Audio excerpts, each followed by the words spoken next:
Mga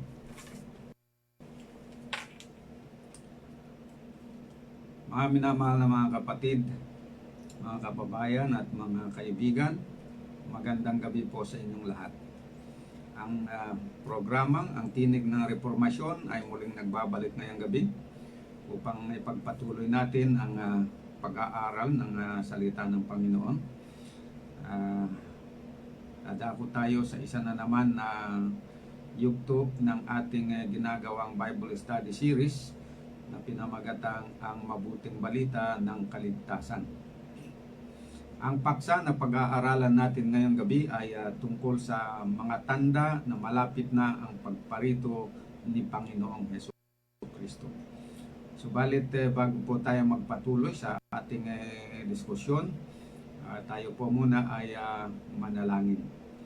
Dakilang Diyos, sa kaitaasan po ng mga langit, ngayong gabi, nandito po kami muli upang mag-aral ng mga salita.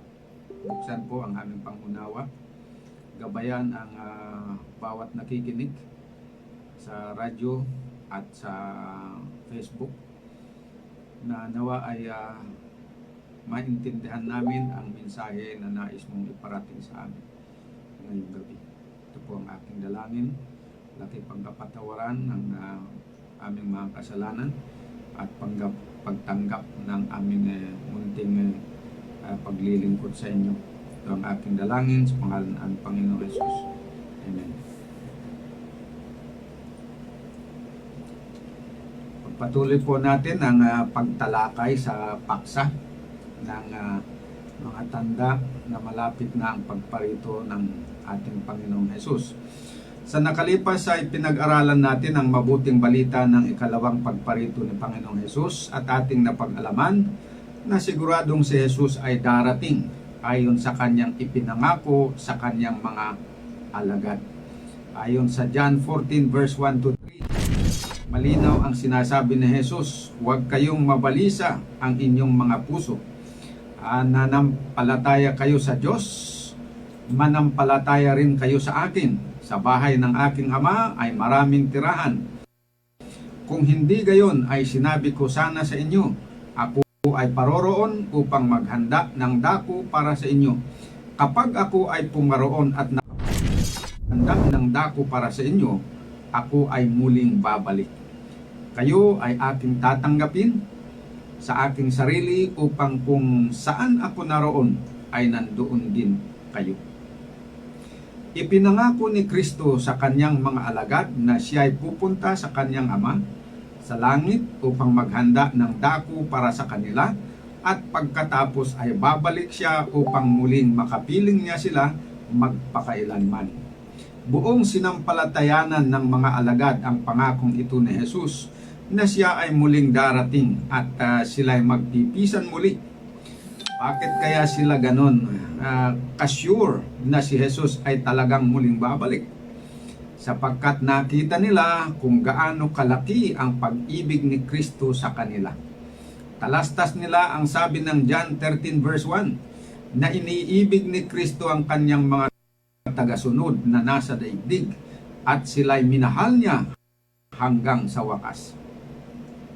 Napatunayan ng mga alagad na gayon na lamang ang pagmamahal ni Kristo sa kanila at sa sanglibutan na kanyang ibinigay ang kanyang sariling buhay sa kamatayan sa krus para sa ikapagpapatawad ng kanilang kasalanan at sa kasalanan ng buong sanglibutan.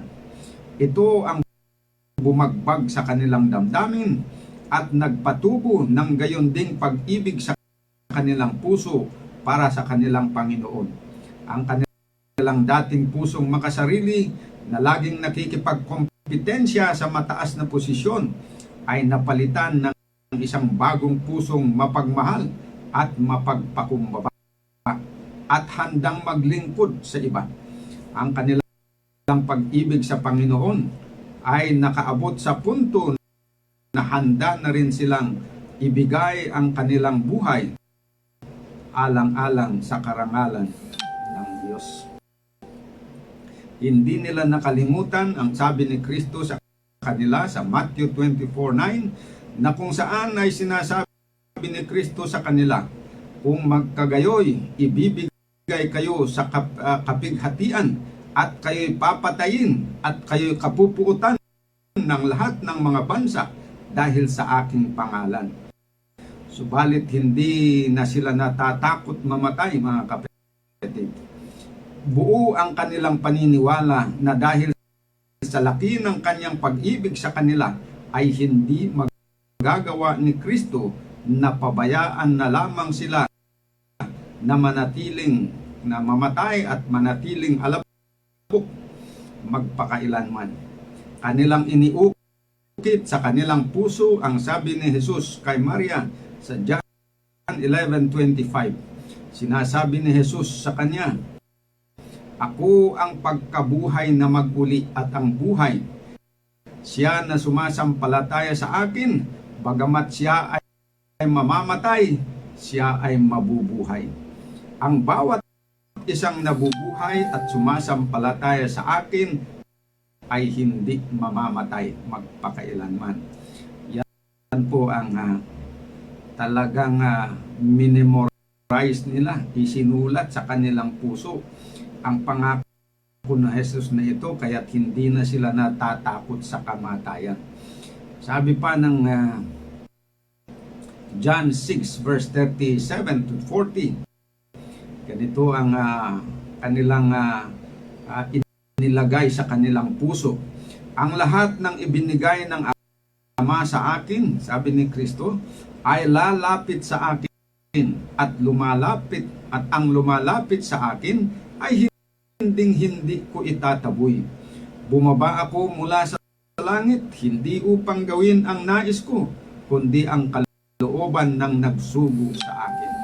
Ito ang kalooban ng nagsugo sa akin, na hindi ko maiwala ang isa man sa mga ibinigay niya sa akin, kundi ito'y buhayin muli sa huling araw.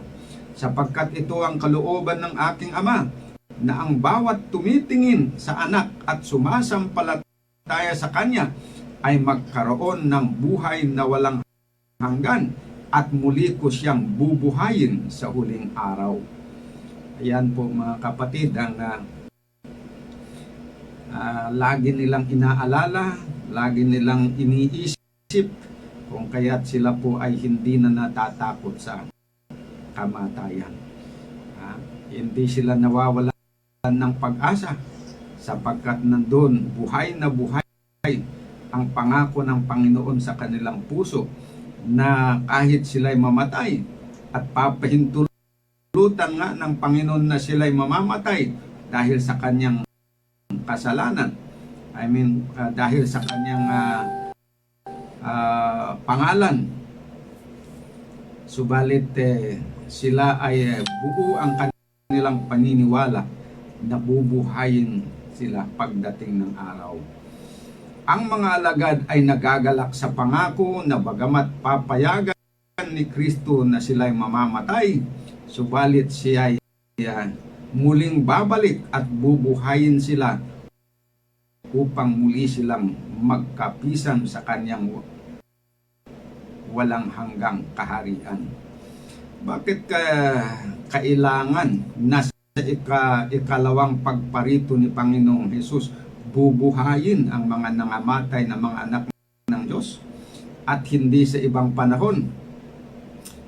Basahin po natin ang sabi ni Jesus sa Matthew 16 verse 27. Sapagkat ang anak ng tao ay pariritong nasa kaluwalhatian ng kanyang Ama, na kasama ang kanyang mga anghel. At kung magkagayoy, bibigyan ang bawat tao ng gantimpala ayon sa kanyang mga gawa. Sa Revelation 22 verse 12, narito, malapit na akong dumating, ang aking gantimpala ay nasa akin upang igawad sa bawat tao ayon sa kanyang gawa. So kailangan po na ang mga anak ng Diyos na namatay sa pananampalataya ay bubuhayin ni Kristo sa kanyang ikalawang pagparito upang tanggapin nila ang gantimpala na inihanda ng Diyos para sa kanila ayon sa kanilang mga gawa. Ibig sabihin na walang isang anak ng Diyos na namatay ang nakatanggap na ng gantimpala ayon sa kanyang mga gawa, kundi lahat ay tatanggap ng gantimpala sa ikalawang pagparito ni Panginoong Hesus. Not before or after, but at the coming of Jesus is the reward given. Ngunit ang ikalawang pagparito ni Kristo ay naantala ng matagal. Dahil dito ay maraming mga taong nanunuya sa ikalawang pagparito ni Jesus. Subalit hindi tayo dapat manglupaypay at manghina ang ating pananampalataya dahil matagal nang inihula ng mga apostol na ganyan talaga ang mangyayari. Sabi ni Pedro sa 2 Peter 3 verse 3 and 4 and verse 9, dapat ninyong malaman muna na sa mga huling araw ay darating ang mga manunuya na lumalakad ayon sa kanilang sariling masamang pagnanasa. Kanilang sasabihin, nasaan ang katuparan ng pangako ng kanyang pagparito? Ito ay sapagkat natulog na ang ating mga ninuno. Ibig sabihin, namatay na ang mga ninuno. Ngunit ang lahat ay nananatili pa rin gayon simula pa ng paglalang. Yeah. Ngunit sabi ng salita ng Panginoon na ang katuparan ng pangako sa verse 9 ay hindi inaantala ng Panginoon tulad ng inaakala ng iba. Siya ay mapagtiis sa atin. Hindi niya nais na ang sinuman ay mapahamak, kundi ang lahat ay magsisi. Gusto po ng Diyos na mas maraming tao ang magsisi at sumampalataya sa Ebanghelyo tungo sa kanilang ikaliligtas. Kaya huwag tayong mahihiya sa ating pananampalataya kay Jesus at sa kanyang ikalawang pagdating kahit na may pagkaantala. Sa halip na ay tayo po ay mangagtiis. Yan po ang mas mabuting gawin natin. Sumunod tayo sa payo ng James 5 verse 7 and 8. Mangagtiis nga kayo mga kapatid hanggang sa pagparito ng Panginoon.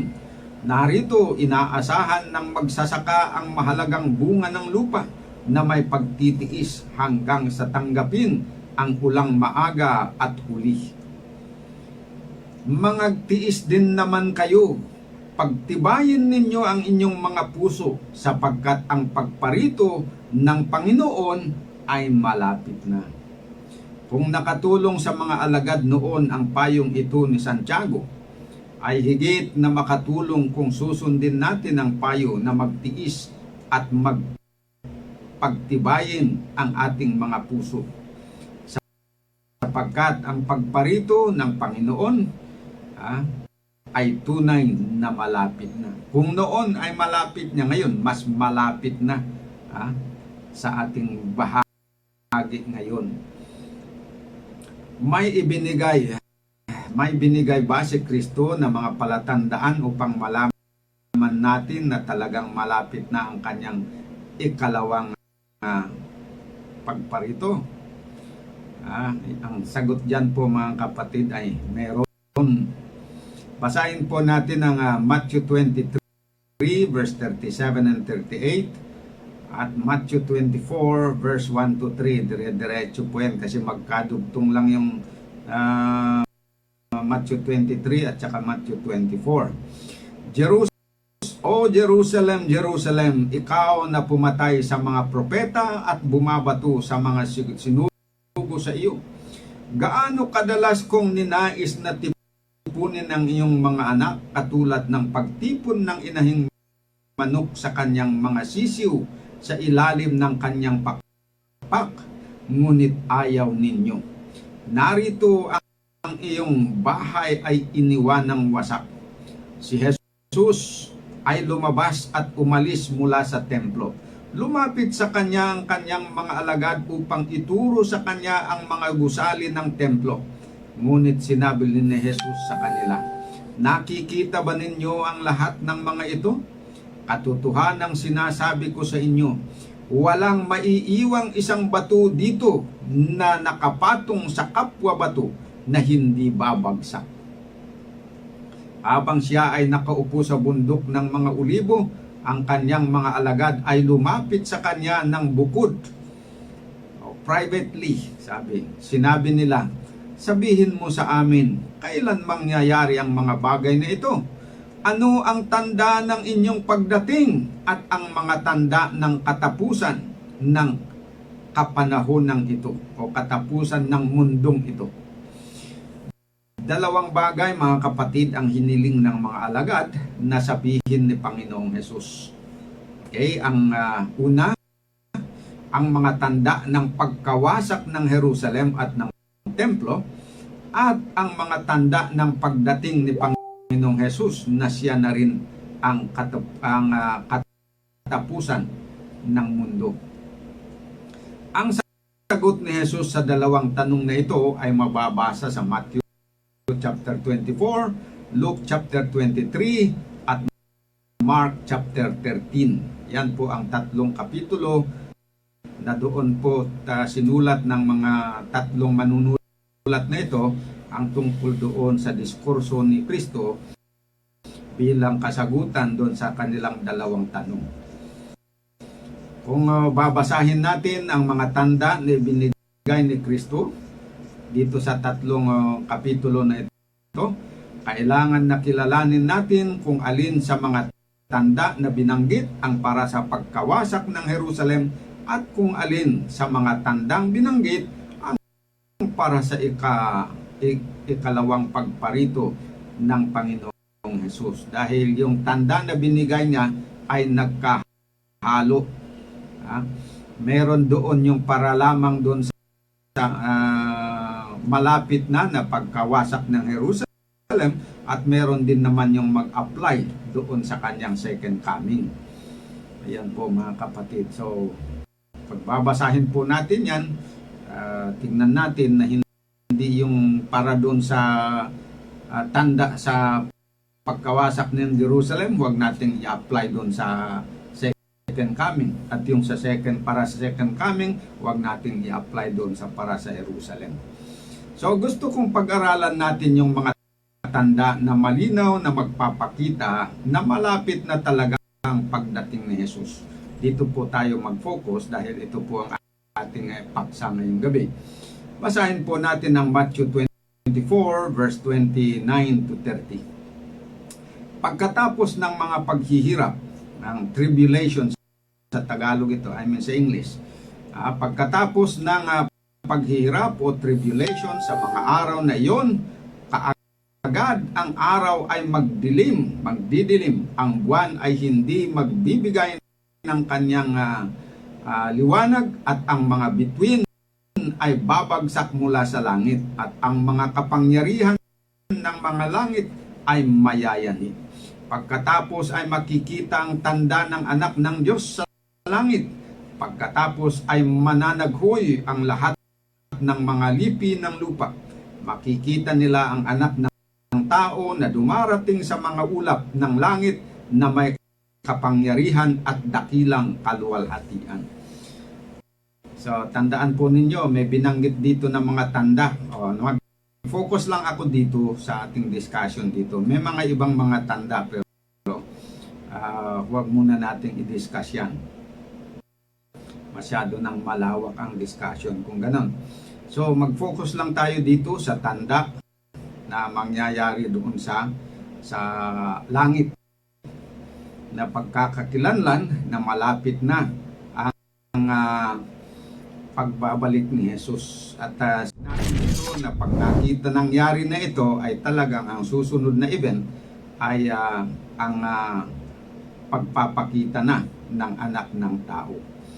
So, basahin natin naman ang sabi ng Luke chapter 21 verse 25 to 27.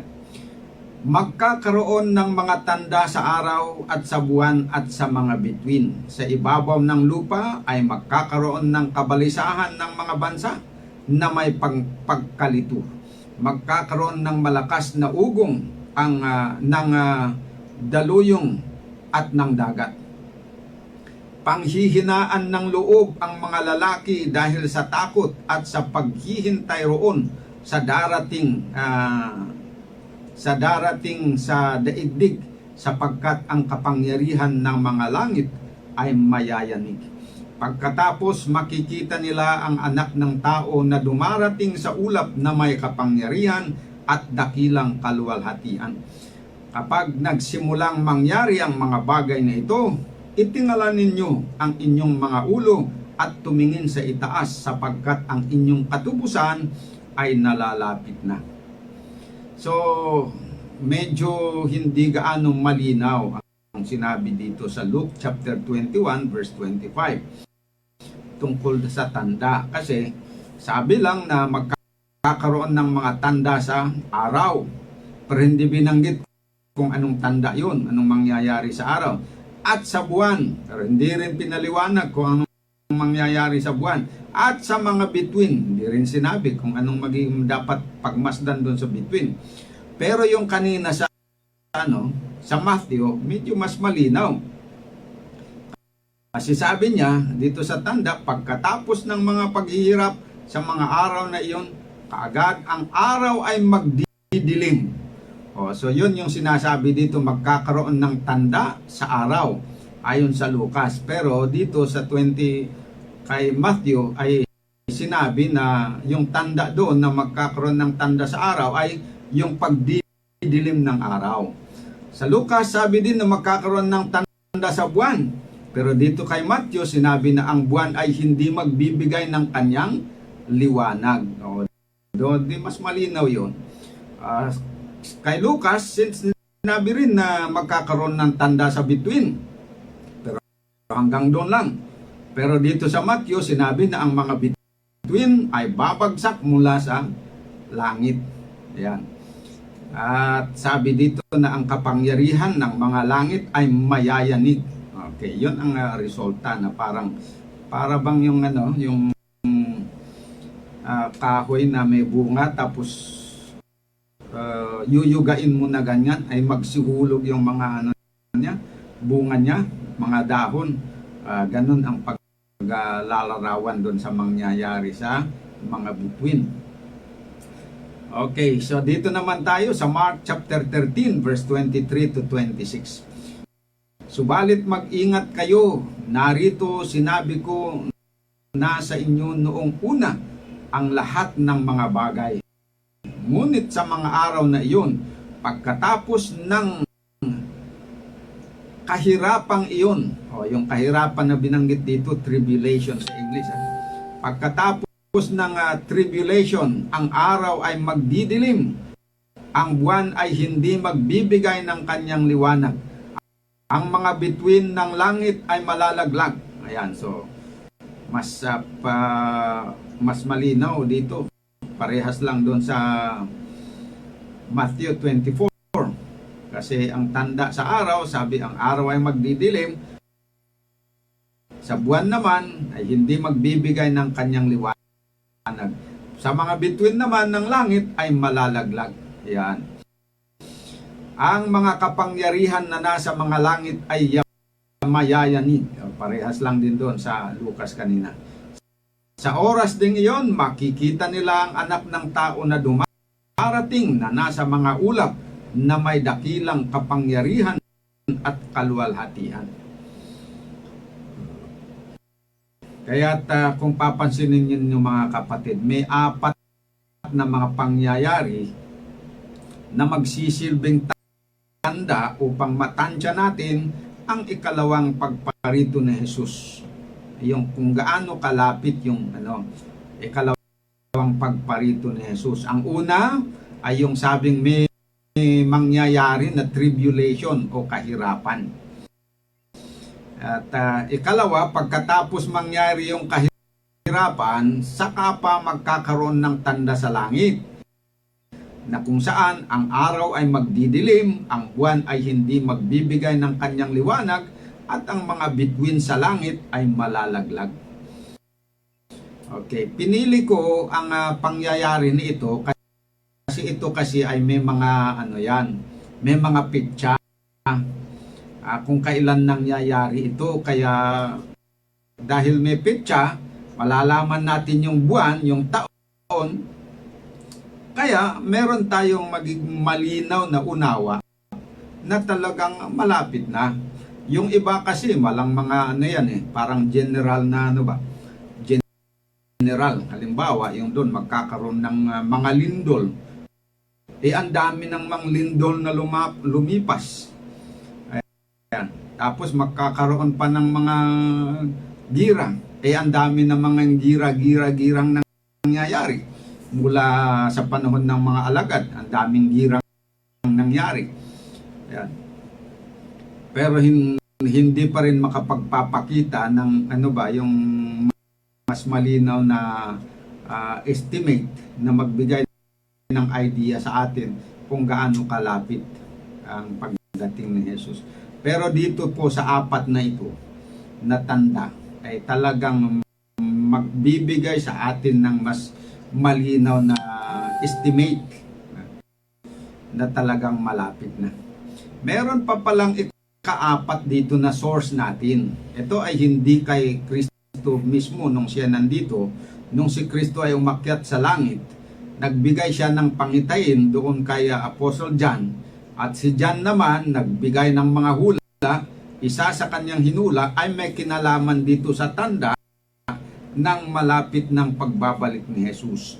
Mababasa po natin ito sa Revelation chapter 6 verse 12 to 17. Ganito ang sabi. At nang binuksan niya ang ika-6 na selyo, narito isang malakas na lindol. Ang araw ay naging maitim na katulad ng magaspang na damit na mabalahibo. Ang buwan ay naging katulad ng dugo. Ang mga bituin sa langit ay nahulog sa lupa katulad ng pagkahulog ng mga bubot na bunga ng punong igos kung inuuga ng isang napakalakas na hangin. Ang kalangitan ay nawalang katulad ng balumbong nilulun. Ang bawat bundok at bawat pulo ay naalis sa tinalalagyan nila. At ang mga hari sa lupa, mga dakilang tao, mga mayaman, mga pinunong kapitan, mga makapangyarihan, ang bawat alipin at bawat malaya ay nagtago ng kanilang sarili sa mga yungib at sa mga bato sa kabundukan.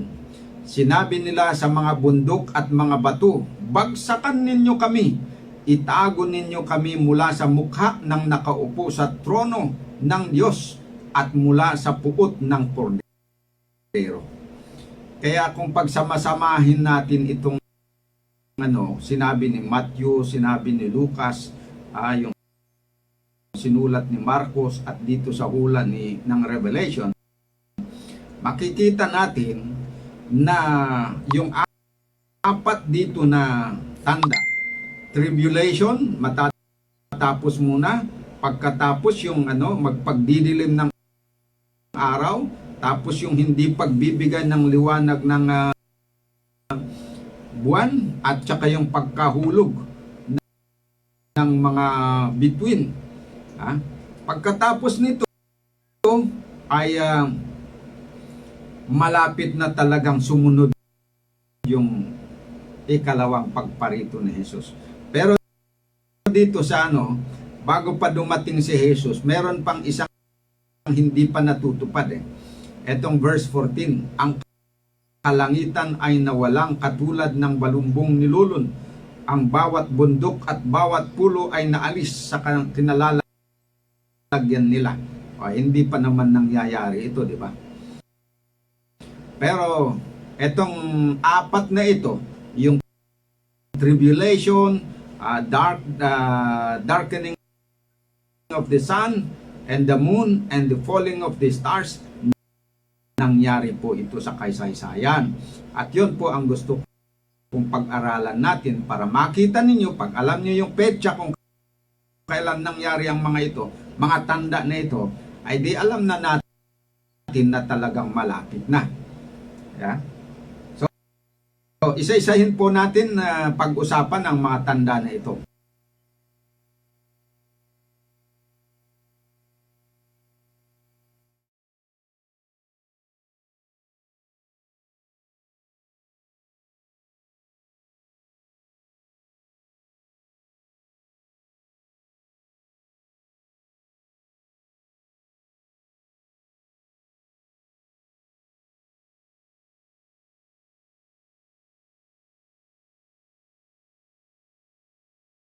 Pag-usapan ang mga tanda na ito. Ang una ay yung tinatawag na tribulation na isinalin sa Tagalog na kahirapan. Alam nyo ba mga kapatid na itong tribulation na ito, hindi ito tumutukoy doon sa sinasabi ng mga naniniwala sa secret rapture na yung 7 years tribulation. Hindi po yun. Kaya nga pinatunayan natin sa nakalipas na bagamat ito, sinasabi nila, ito yung nangyari doon na katuparan ng Revelation chapter 13, verse 1 to 10 at saka 16 to 11, yung pagpipilit na tanggapin ng mga tao dito sa lupa, yung natawag na tanda ng hayop. Okay. So, totoo na yung tribulation na ito ay may kaugnayan doon sa paghahari ng hayop doon sa Revelation chapter 13 verse 1 to 3 na ayon doon sa hula ng verse 5, chapter 13 verse 5 ng Revelation, yung haba ng paghahari ng hayop na ito sa buong mundo, na siya ang mamahala sa lahat ng angkan, wika at mga bansa, ay tinawag na 42 months o kaya 1,260 days. Kung i-multiply mo yung 42 months doon sa 30 days per month, kasi ang biblical Sabbath, tandaan natin yan, ang Bible Sabbath is 30 days a month. Walang 31 days a month. Straight yan, 30 days, 30 days, 30 days. Lahat ng months ay 30 days yan. Yung Bible month. Okay. At dahil 42 months, siyempre, change mo yung month into days, ay di i-multiply mo lang yung 40 times 30. Di lalabas na yung 1,260 days. At dahil itong 42 months or 1,260 days ay prophetic days, pinag-aralan natin ng interpretation ng sa prophecy. Pag sinabing one day in prophecy is equivalent to 1 year in literal fulfillment. Based po doon sa Ezekiel at saka Numbers 14 verse 6. Yan, at saka Ezekiel 4:6. Yan. Okay, so ang ibig sabihin, yung paghahari ng hayop na ito ay 1,260 years. Ayan po. At napag-aralan natin, nung pinag-aralan natin about the mark of the beast, nakita po natin na yung hayop pala doon sa Revelation chapter 13 verse 1 to 4. Yung hayop na doon ay kumakatawan sa, tandaan nyo pa ba, mga kapatid? Kumakatawan o sumisimbolo sa simbahang Katoliko, na sila yung naghari sa buong mundo sa loob ng 1,260 years. Ganon po yan kahaba na pinahintulutan ng Panginoon na sila ang maghari dito sa lupa. Okay, kailan yun? Nagsimula yung paghahari ng papacy noong 538 AD. At natapos, kung idagdag mo yung 1,260 years doon sa 538, papatak ngayon na ang termination of the 42 months ay 1798 AD. Ayan. So natupad po yan, no? Nangyari po yan. Ngunit, bagaman ito eksakto na 1,260 years ang paghahari, ito ay tinatawag na Great Tribulation, sapagkat sa panahon na ito ay talaga namang pinahirapan ng simbahang Katoliko ang mga Kristiyano. Ang mga Kristiyano na hindi sumasang-ayon sa kanilang kamalian. Kaya sila'y pine-persecute. Pero nalaman din natin na ang kadami ng kanilang pinatay sa panahon na ito ay more or less 50 million. Yun yung 50 million least estimate pa lang yan. Hindi pa yan accurate na computation. Madami pa yan na hindi nakasama dun sa bilang. Kasi sa mahabang panahon na yon, talaga namang pinahirapan niya ang mga banal. Kaya ang daming pinagpapatay. Biro mo yung makita ka lang na ikaw nagbabasa ng Biblia, sapat na yon para ikaw sunugin. Tapos pag hindi ka nangilin ng araw ng linggo, sapat na yon na ikaw ay patayin. At kapag hindi ka naniniwala sa Papa na siya ang sa Pope ng Rome na siya yung Vicar of the Son of God, ay talagang pahihirapan ka. Ang dami pa nilang mga rason, basta hindi ka sumunod sa kanilang mga patakaran na mali na kontra sa Bible, ay talagang pahihirapan kanila. At yun po ay nangyari. Pero ayon dito kay Kristo, itong 1,260 years na kanyang paghahari ay paiiksihin. Dahil kung hindi na paiiksihin, walang matitira sa mga banal. Sabi ng Matthew 24 verse 21 to 22, "For then shall the great tribulation such as was not since the beginning of the world to this day, no, nor ever shall be. And except those days shall be shortened, there should no flesh be saved. But for the elect's sake, those days shall be shortened." So, yan. Nakahula din na kung papayagan na talagang hanggang makumpleto yung 1,260 years bago huminto yung pagpapahirap sa mga banal, baka daw po walang matitira sa mga banal, no? Mamatay sila lahat.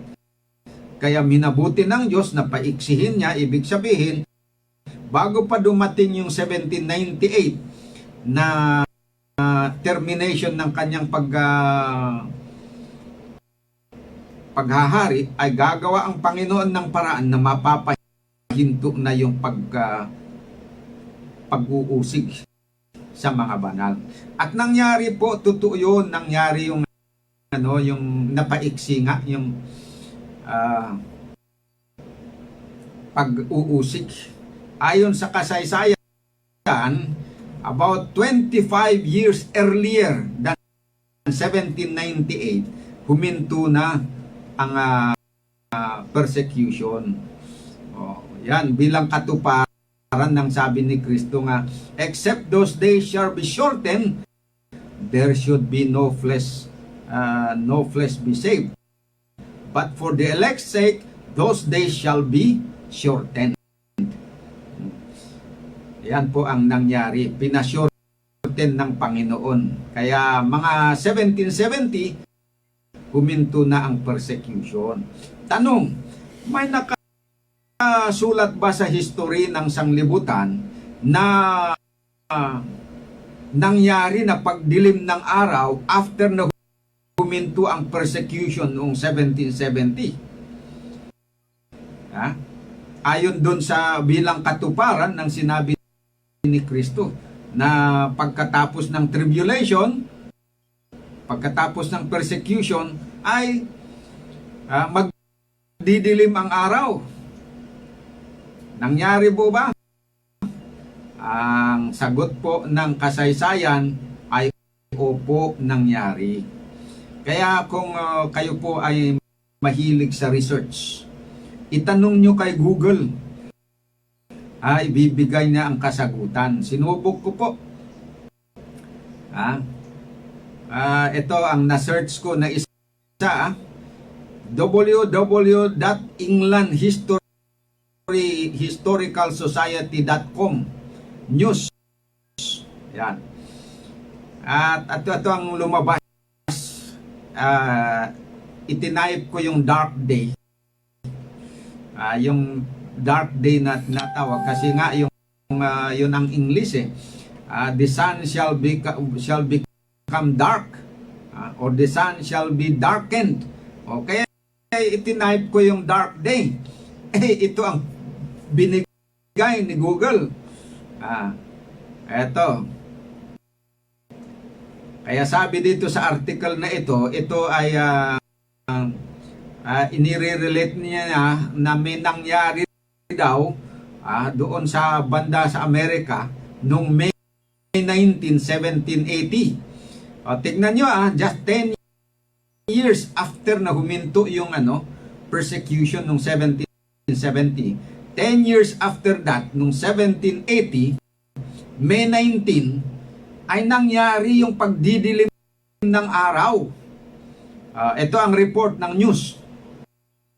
Sabi, the New England Dark Day was the darkest day of the American Revolution. A day as dark as night. A day when a candle was needed to see anything outside at noon. Biro mo yan, nagsimula ng mga 10 to 10 o'clock. 10 o'clock ng yung magtatanghali. Dapat yan, yung talagang napakaliwanag. Pero nagtataka sila bakit nagdilim. Tapos nagtataka pa sila itong mga hayop, di ba? Pagka malapit ng magdidilim ay magsiuwian. Mga hayop katulad ng mga chicken. Nagtaka sila na magsisiuwi na sila. Kasi na-sense nila na talagang gagabi. Ayan.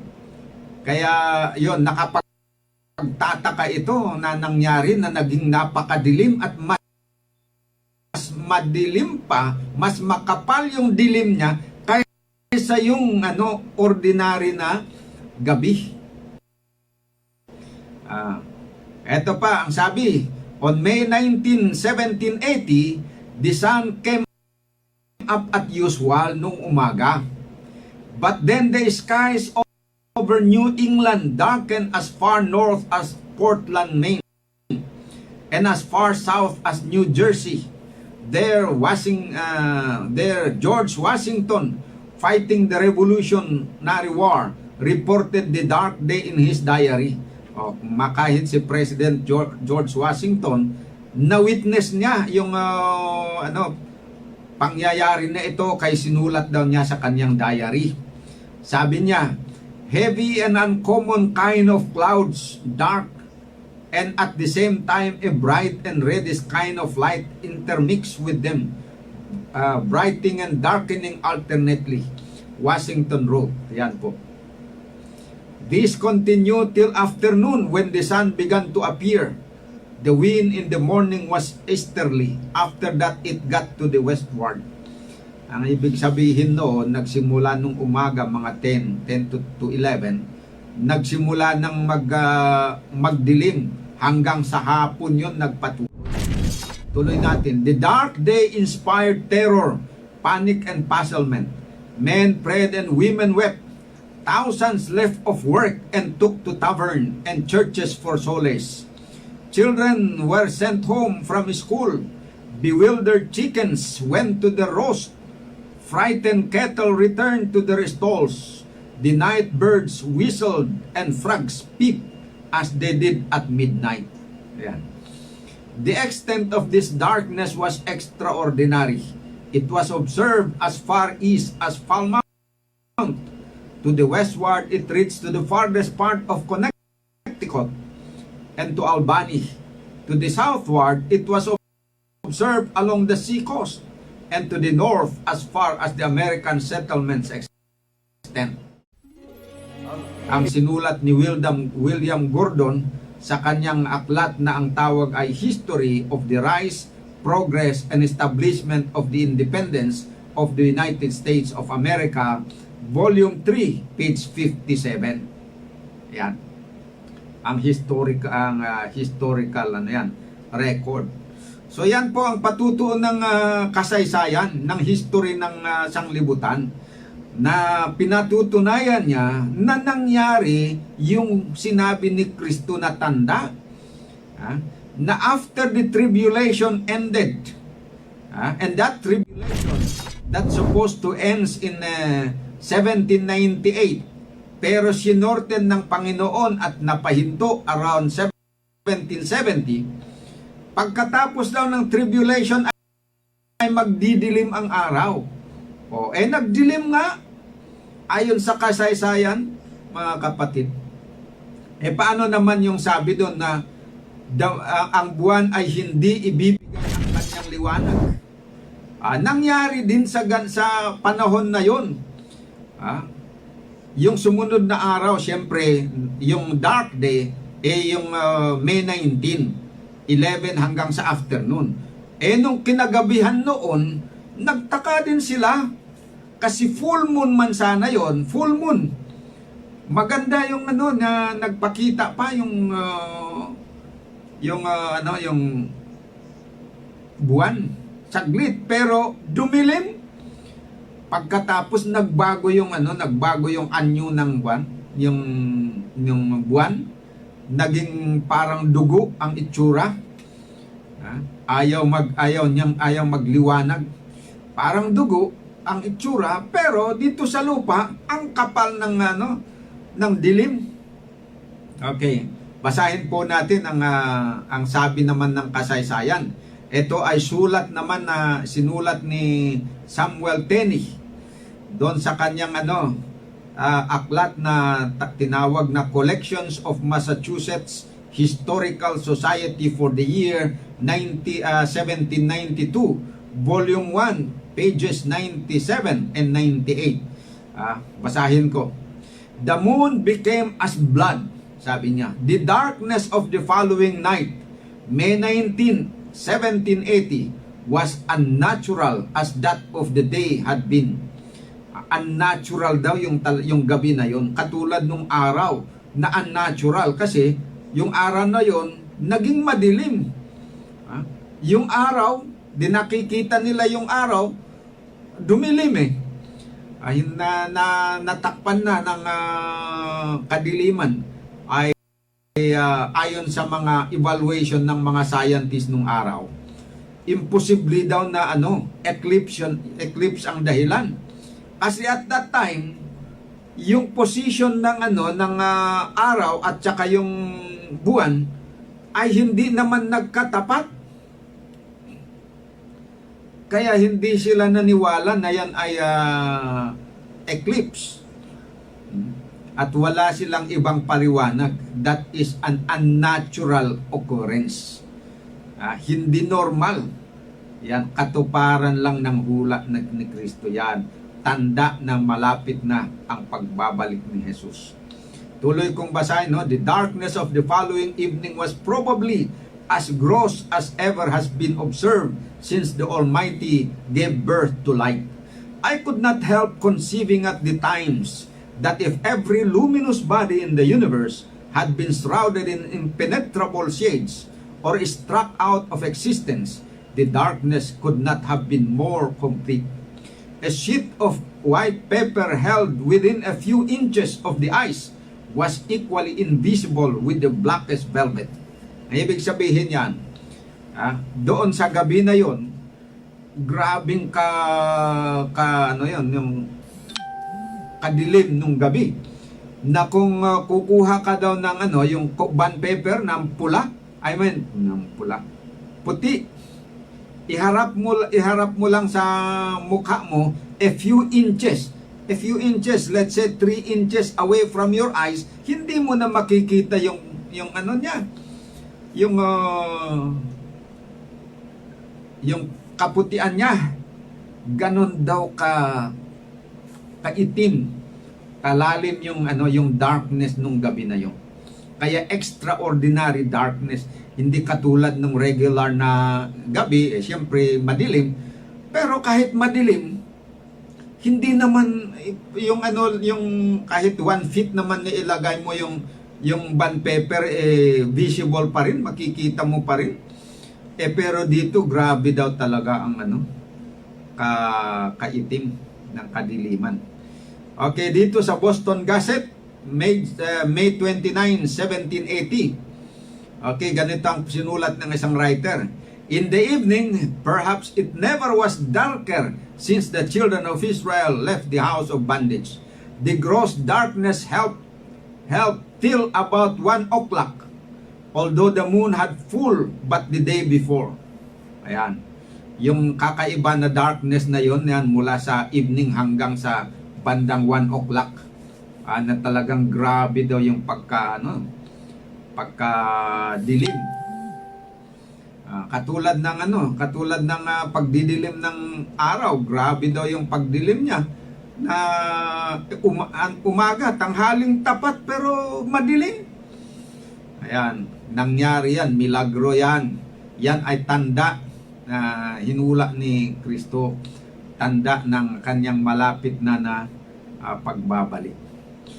At pagkatapos natapos na yung pagdidilim ng araw, hindi naman pagbibigay ng liwanag ng buwan, nangyari na. Ito naman, paano kaya itong hula na ang bituin sa langit ay mga laglag? Okay. May nangyari din ba sa kasaysayan ng mundo? Nangyari din po.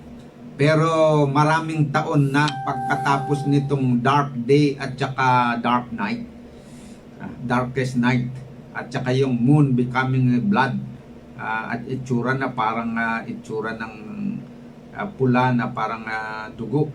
Yan. Ito ay nangyari naman noong November 13, 1833. Ito naman ang pagsasalaysay ng isang nakasaksi.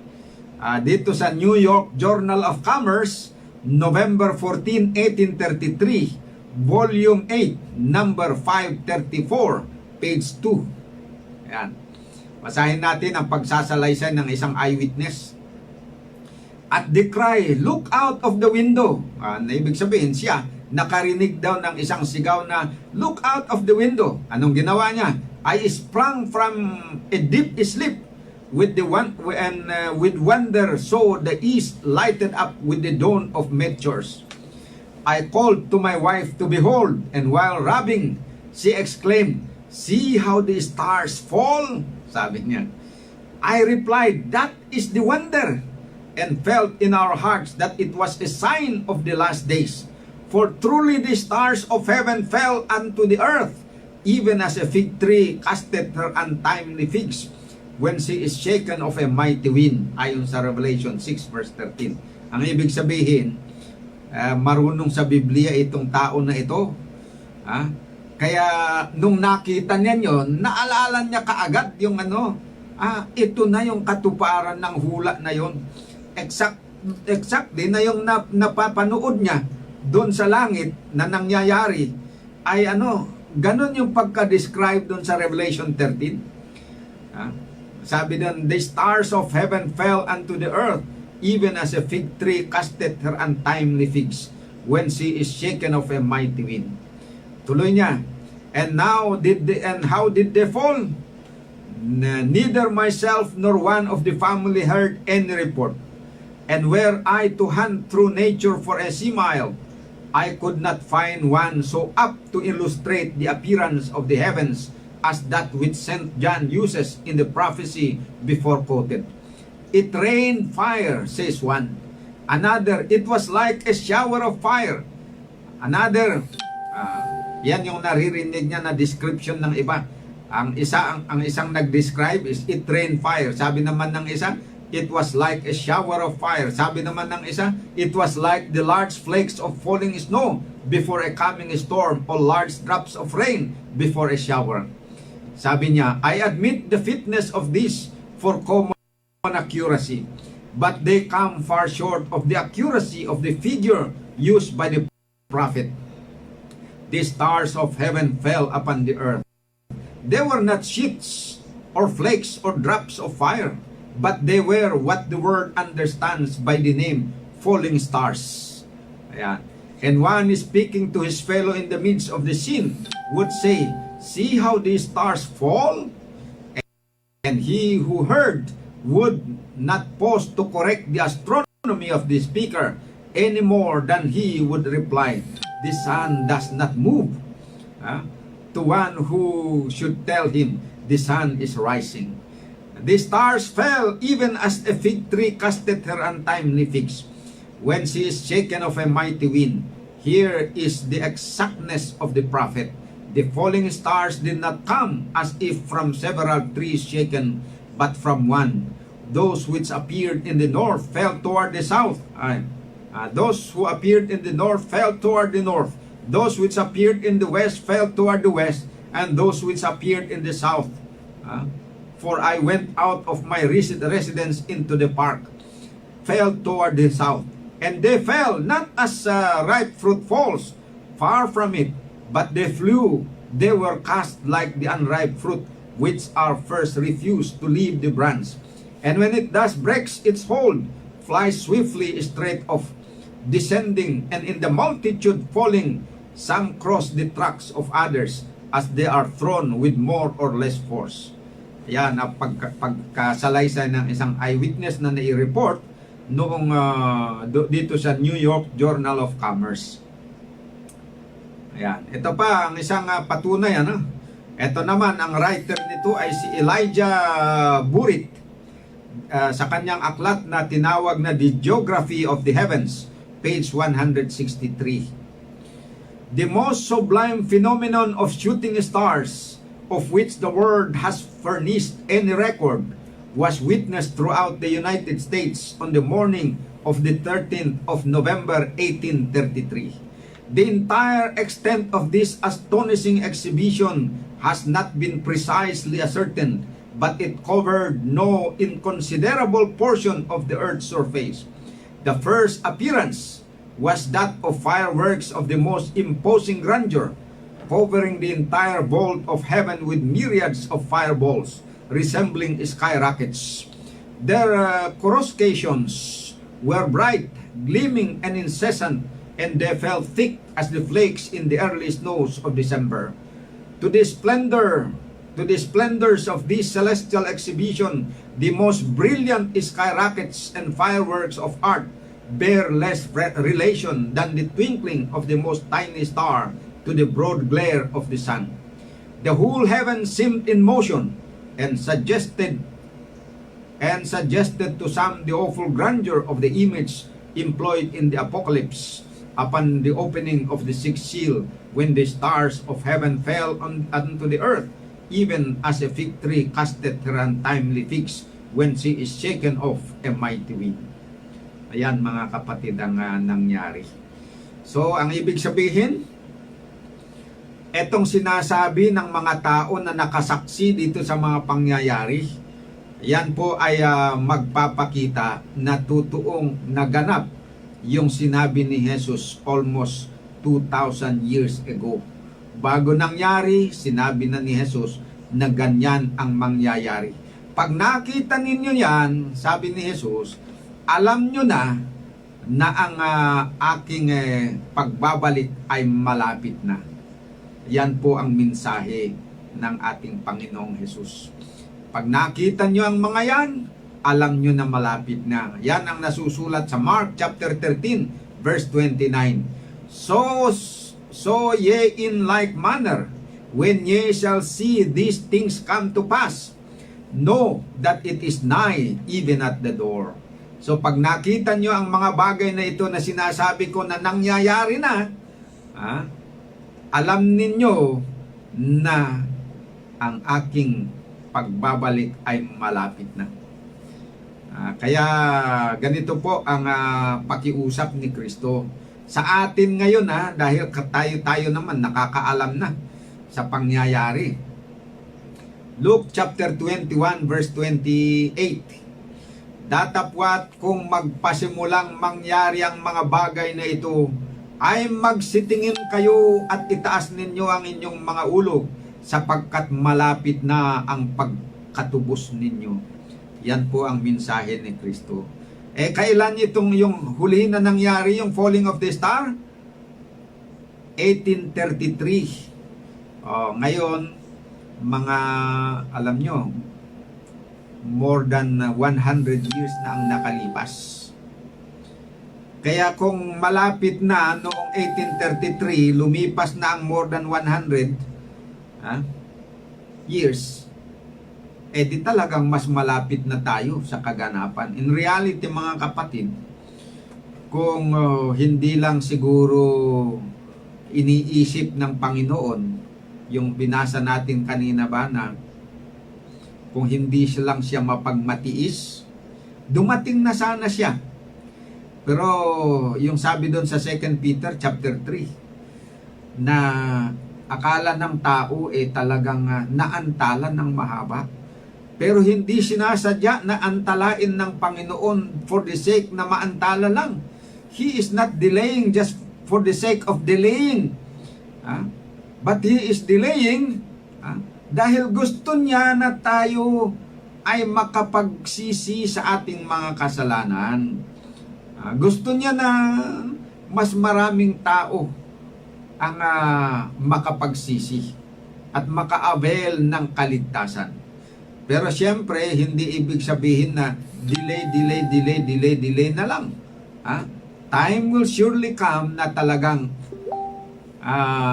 pag nakapagpasya na ang mga tao, ay talagang ayaw na nilang magbago, ay talagang darating si Panginoong Hesus. Kaya ito ang napakagandang mensahe niya.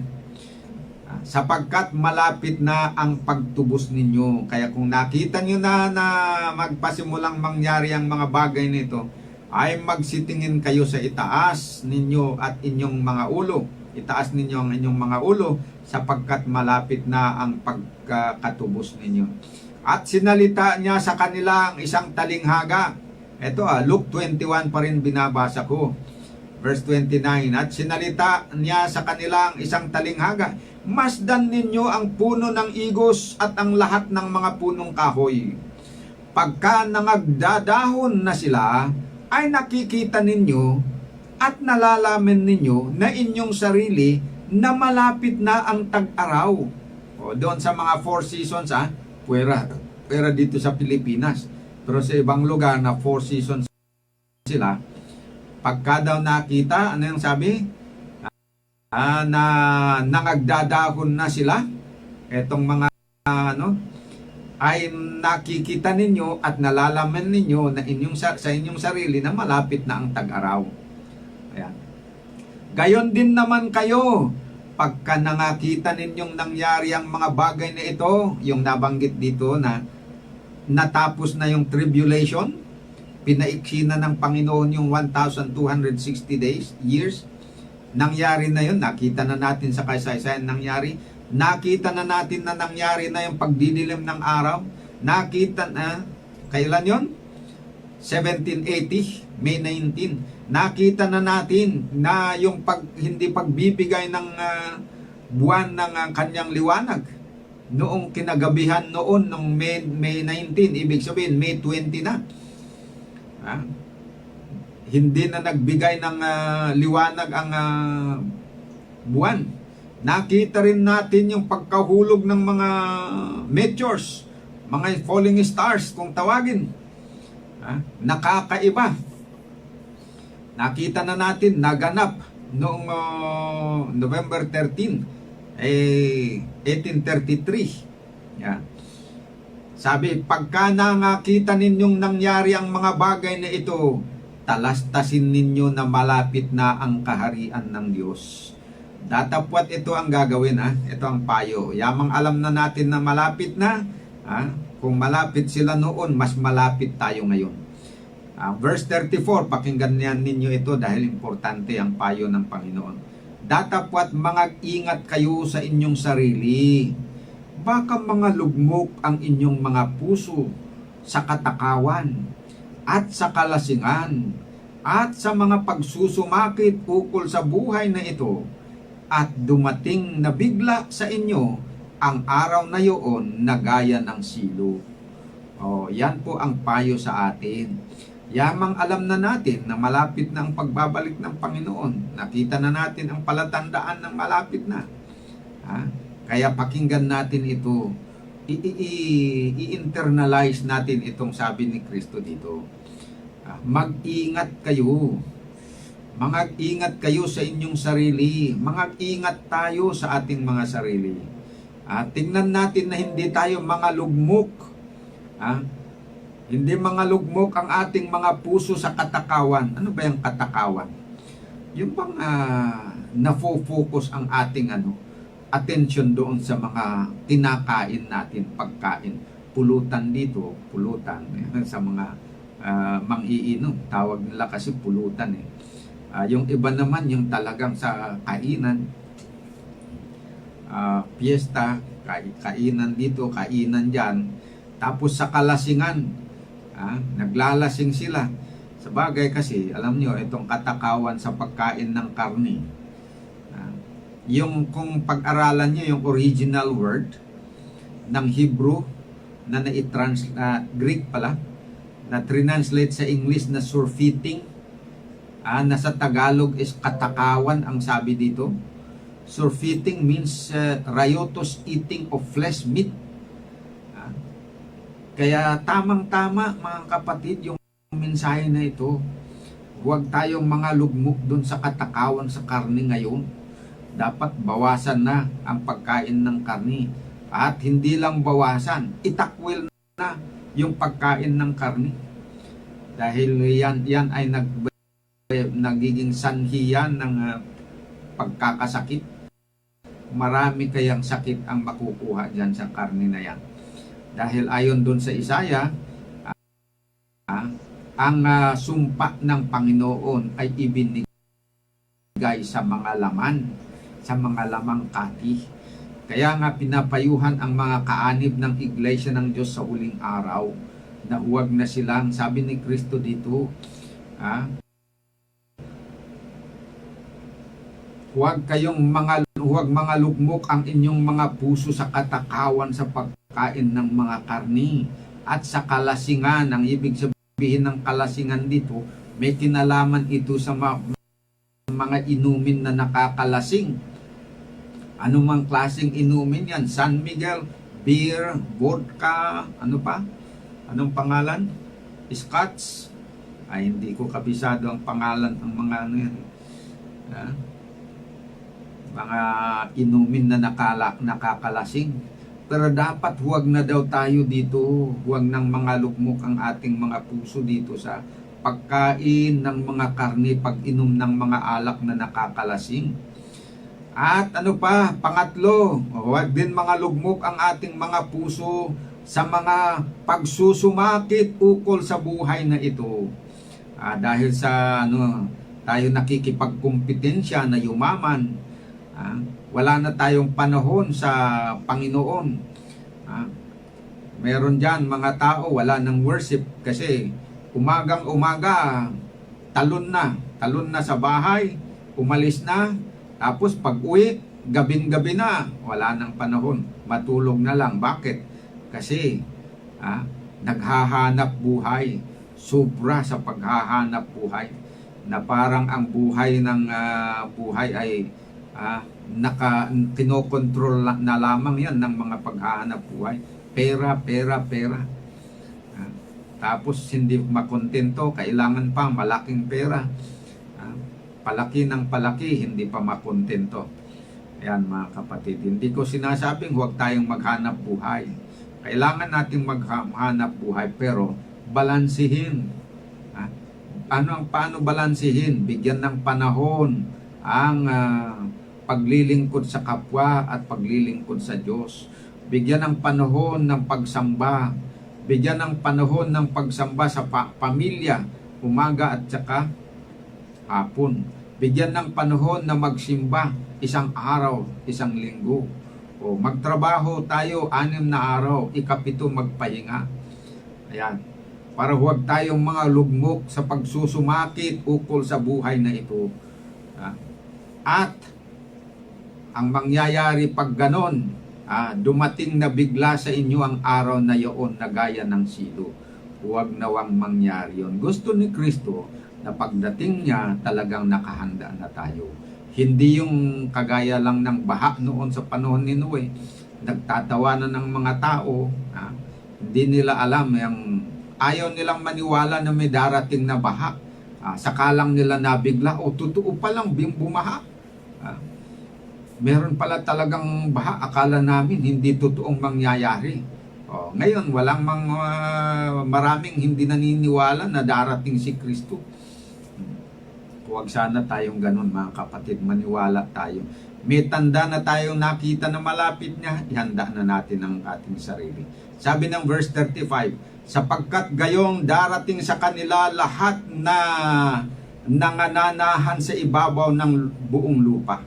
Datapwat mangagpuyat kayo sa bawat panahon na nagsisidaing upang kamtin ninyo ang makatakas sa lahat ng mga bagay na ito na mangyayari at upang mga katayo kayo sa harapan ng anak ng Diyos. Mga katayo sa harapan ng Diyos, sana tayo na masaya, na matupad sa atin yung sabi ng Isaiah 25 na sabi, this is our God, we have waited for Him. Let us rejoice. Sabi, tayo na sana yung magre-rejoice mga kapatid. Hindi tayo sana mapabilang dun sa mga nagpanaghoy. Mga panaghoy, yung mga nababalisa pagdating ng Panginoon. At huwag sana mangyari na tayo pa yung mga matatakot na katulad ng nabasa dun natin sa Revelation chapter 6, verse 13 to 15 na sinasabi, magtago pa sila at manalangin sa bundok. O mahulog ka sanang mga bato, takpan nyo kami para hindi namin makikita ang mukha ng nakaupo doon sa luklukan. Ayaw nilang makita ang mukha ni Jesus sa second coming kasi takot sila. Sana tayo'y mapabilang doon sa mga naghihintay na handa. Yun po ang aking dalangin sa inyo. Kaya paalala muli, kayo na matagal na nakakarinig na dito sa mensahe, sa radyo, sa programa na ito, patuloy po akong nananawagan na kung hindi pa po kayo nanampalataya, sumampalataya na po kayo. At maghanda, gampanan ninyo na ang inyong tungkulin. Huwag nang antalahin pa. Huwag nang i-delay ng matagal pa yung inyong paglapit kay Kristo. At huwag kayong matakot, huwag niyong sabihin na, teka muna, magbagong buhay muna ako bago ako lalapit. Hindi po. Mali po yun. Hindi kayo tunay na makapagbabago kung hindi kayo lalapit. Lalapit kayo sa Panginoon na kahit puno kayo ng mga kasalanan at tutulungan niyo kayo. Sabi ni Kristo, come unto me all ye that labor and are heavy laden, and I will give you rest. Yan po mga kapatid. So come to Jesus just as you are. Kahit pa makasalanan ka, para ikaw ay mapatawad at matanggal ang mga pinapasan mong kasalanan na yan. Sumampalataya at ibigay mo ang iyong puso sa Diyos at ikaw ay tatanggapin, kukupin bilang kanyang anak. At tutulungan na may handa ka para sa malapit na pagbabalik ng kanyang bugtong na anak. Ito po ang panawagan ng Panginoon sa atin lahat. At by the way, mga kapatid, tayo po ay manalangin para i-close natin to. Dakilang Diyos, sa kaitaasan po ng mga langit, salamat po sa inyong tulong. Salamat po sa inyong mga salita namin pinag-aralan. Ikintal po sa puso ng bawat isa sa amin.